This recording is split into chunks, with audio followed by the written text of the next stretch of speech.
అందరికీ నమస్కారం. ఇవాళ మన స్టూడియోలో ప్రముఖ ఆధ్యాత్మికవేత్త జ్యోతిష్య పండితులు జయేష్ శర్మ గారు మనతో ఉన్నారు. గురుగారితో మాట్లాడదాం. గురుగారు నమస్కారం. నమస్కారం. 2025 ఫిబ్రవరి మాసం సింహరాశి వారికి ఎలాంటి ఫలితాలు ఉండబోతున్నాయి గురుగారు? శ్రీ గురుభ్యో నమః. శ్రీ మహాగణాధిపతి నమః. శ్రీ మహాసరస్వతి నమః. హరి ఓం శ్రీమాత్రే నమః. సింహరాశి యొక్క స్థితి చూసినట్టయితే మఘ నక్షత్రం 4 పాదాలు, కుబ్బ నక్షత్రం 4 పాదాలు, అట్లాగే ఉత్తర నక్షత్రం 1వ పాదం సింహరాశి చెందినవి. ఈ యొక్క సింహరాశి యొక్క గ్రహస్థితి చూస్తే ద్వితీయ స్థానంలో కేతువు, అట్లాగే షష్ఠ స్థానంలో రవి, తదుపరి సప్తమ స్థానంలో రవి సంచారము, బుధుడు సప్తమ స్థాన సంచారము 12వ తారీఖు నుంచి, అట్లానే శని సప్తమ స్థాన సంచారము, శుక్రుడు రాహు ఇద్దరు కూడా అష్టమ స్థాన సంచారము, అట్లాగే 10వ స్థానంలో గురు సంచారం, ఏకాదశంలో కుజుడు వక్రీకరించినటువంటి గ్రహంగా మనకు మిథున రాశిలో సంచారం. ఈ యొక్క గ్రహస్థితి చూసినట్టయితే ద్వితీయ స్థానంలో కేతు ఉండడం వల్ల వీరికి కొద్దిగా కుటుంబంలో ఒకంచ కొద్దిగా వీళ్ళని హేళనగా చూడటం, నిష్ఠూరంగా మాట్లాడటం అనేవి ఉంటుంది. పరువుకు సంబంధించి కొంచెం వాళ్ళు అవమానంగా ఫీల్ అవ్వడం ఇలాంటి అంటే ఇంతవరకు వీళ్ళకి ఒక్కసారిగా అంత మంచి పేరున్న వాళ్ళు ఒక్కసారిగా ఇట్లా మారాము, ఇట్లా అంటున్నారు ఏంటి అని ఒక ఆలోచన ధోరణి అనేది ఈ సింహరాశి వారికి ఆలోచన చేసే పరిస్థితికి వస్తుంది. ఎందుకంటే అప్పటిదాకా మనకు అంత అనుకూలంగా ఉన్న వాళ్ళు ఒక్కసారిగా ఇట్లా మారటం ఏంటి అని ఒక ఆలోచనలో పడతారు. సింహరాశి వారికి షష్ఠ స్థానంలో రవి ఉండడం వల్ల శత్రు పరాజయాన్ని మాత్రం చూస్తారు. అంటే వాళ్ళని ఏదైతే వాళ్ళు మీ మీద ఆరోపణ చేశారో దాన్ని తిప్పికొట్టే అవకాశం కూడా ఉంది. ఎందుకంటే రవి షష్ఠ స్థానంలో మీకు ఆ యొక్క యోగాన్ని కూడా ఇస్తున్నాడు. అంటే ఎప్పుడైతే ఒక మాట అంటున్నారో వెంటనే దాన్ని మీరు నిజంగా మేము అన్నమాట తిరిగి వాళ్ళకే అప్పచెప్పడమో, లేదా వాళ్ళు చెప్పిన మాటని అలా కాదు మేము అని చూపించుకోవటమో మొత్తానికి జరుగుతుంది. ఆరోగ్యపరంగా కూడా చాలా బాగుంది. అదే వీరికి సప్తమ స్థానంలో రవి సంచారం వల్ల ఈ కొన్ని ఇబ్బందులు ఉంటాయి. ఆ ఇబ్బందుల నుంచి కూడా బయటపడతారు. ఎందుకంటే బుధుడు యోగప్రదంగా ఉంటున్నాడు. తర్వాత బుధుడు సప్తమ స్థానంలో ఉండడం వల్ల వీళ్ళు ముఖ్యంగా వ్యాపారానికి సంబంధించినటువంటి వారు ఎవరైతే ఉంటారో చాలా బాగుంది. ఎందుకంటే రవి బుధ శనులు వ్యాపార విస్తరణకి యోగప్రదంగా ఉంటుంది.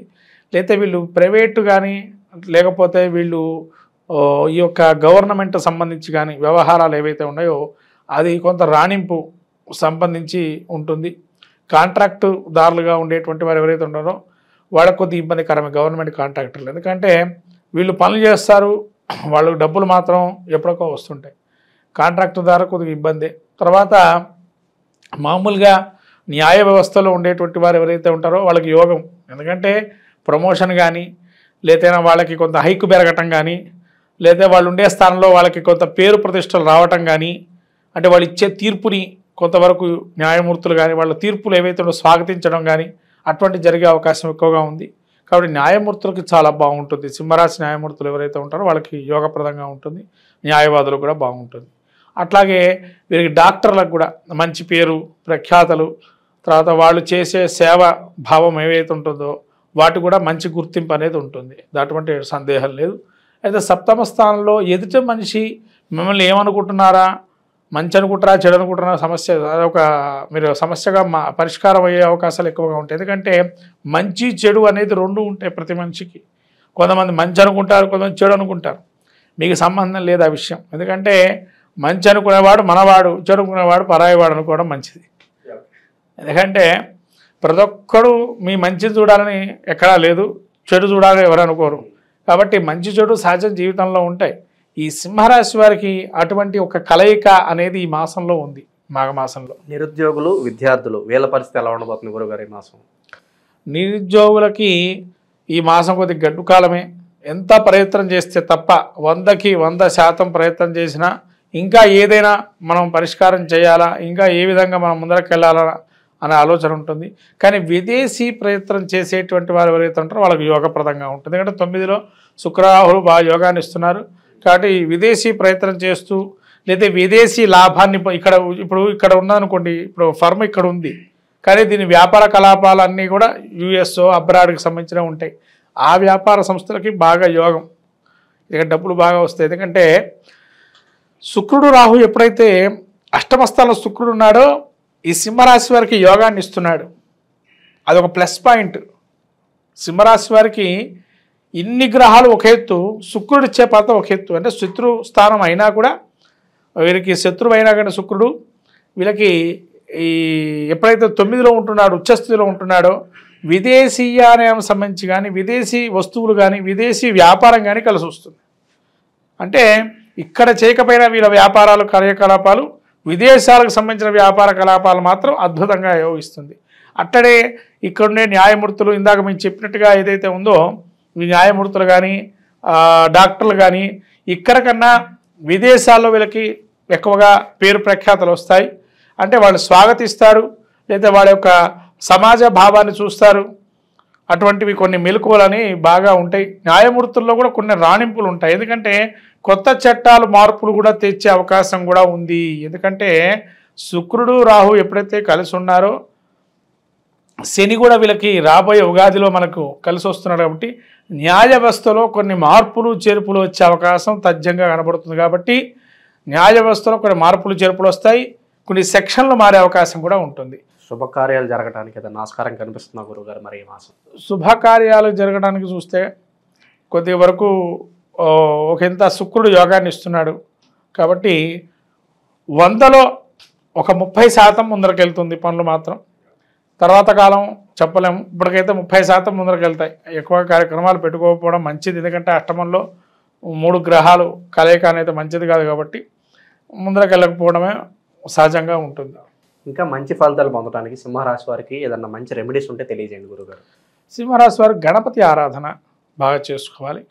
అట్లానే గణపతి చిత్రావృత తర్పణం కానీ లేదైనా మాఘమాసంలో వచ్చే మాసం కాబట్టి మనకు ఫిబ్రవరి మాసం 2025 కాబట్టి ఫలితాలు ఈ యొక్క మాఘమాసంలో మనకు ఉండే మంచి రోజులు ఏవైతే ప్రతి బుధవారం కానీ లేదా ప్రతి ఆదివారం కానీ ఆదిత్య హృదయ పారాయణం చేసుకోవటం వల్ల ఇంకా యోగదాయకమైనటువంటివి ఉంటాయి. ఇవి కాకుండా ఇంకా చేసుకోవాలనుకుంటే కనుక మనకు స్తోత్ర మాలికలు ముఖ్యంగా శివ మానస స్తోత్రము, శివ మానసిక స్తోత్రం. అంటే శివుడి పూజ చేయలేని వాడు కొంతమంది ఉంటారు. ప్రతి ఒక్కరు లింగానికి పోయి అభిషేకం చేయలేరు. అటువంటి వారికి శివ మానస స్తోత్రం ఉంటుంది. మానసికంగా శివుణ్ణి ధ్యానం చేయటం, అలా చేయటం వల్ల కూడా వీళ్ళకి మానసిక స్థైర్యము ధైర్యము కలుగుతాయి. మనకు రాబోయేటువంటిది ఈ మాఘమాసం ఫిబ్రవరి నెల. ఈ మాఘమాసంలో అందరికీ తెలిసినటువంటి ఉత్తరాయణ పుణ్యకాలం వచ్చిన తర్వాత మొదటి శుభమాసంగా అందరూ మాఘాది పంచమాసాలు పెళ్లికి కానీ శుభ కార్యక్రమాలకు కానీ చాలా ఉపయోగకరంగా అనేకమైనటువంటి పుణ్యమైనటువంటి రోజులు ఉన్నాయి. ముఖ్యంగా చెప్పాలంటే సంతానం కోసం ఎవరైతే వెయిట్ చేస్తూ ఉన్నారో వాళ్ళకి చాలా అద్భుతమైన మాసంగా మాఘమాసం చెప్పబడింది. ఎందుకంటే శివమహాపురాణంలో చెప్పబడిన విషయాలు మీకు కొన్ని ఇప్పుడు చెప్తున్నాను ఈ మాఘమాసంలో విశేషం గురించి. ముఖ్యంగా భీష్మ పంచక వ్రతం. ఈ భీష్మ పంచక వ్రతం ఏదైతే ఉంటుందో ఎవరైతే సంతానం లేనటువంటి వారు భీష్మ పంచక వ్రతాన్ని ఆచరిస్తే కనుక సంతానం కలుగుతుందని శివమహాపురాణంలో తెలుపబడింది.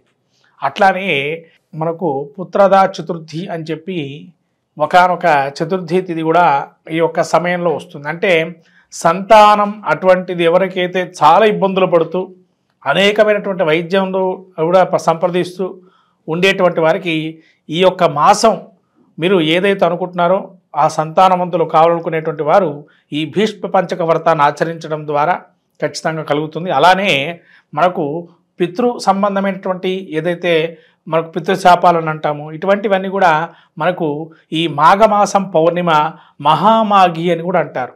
కాబట్టి ఈ మహామాఘి ఏదైతే ఉందో ఈ మాఘమాసంలో వచ్చేటువంటి పౌర్ణమి రోజున ఎవరైతే ఉపవాసం చేసి లలితా సహస్రనామ పారాయణం చేసుకొని నవనీతాన్ని కానీ పాయసాన్ని కానీ చంద్రుడికి సమర్పించి అమ్మవారికి ఉపవాసం ఉన్నట్లయితే ఖచ్చితంగా ఆ విధంగా మనకు ఉత్తర పీఠిక లలితా సహస్రనామాలు ఉత్తర పీఠికలో ఉంది.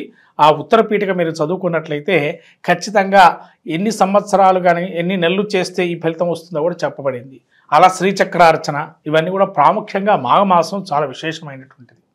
అట్లాగే మీకు ఈ భీష్మ ఏకాదశి అని అట్లానే మనకు మహామాఘి అని మహాశివరాత్రి ఇలా పర్వదినాలని కూడా ఈ మాఘమాసంలో వస్తాయి.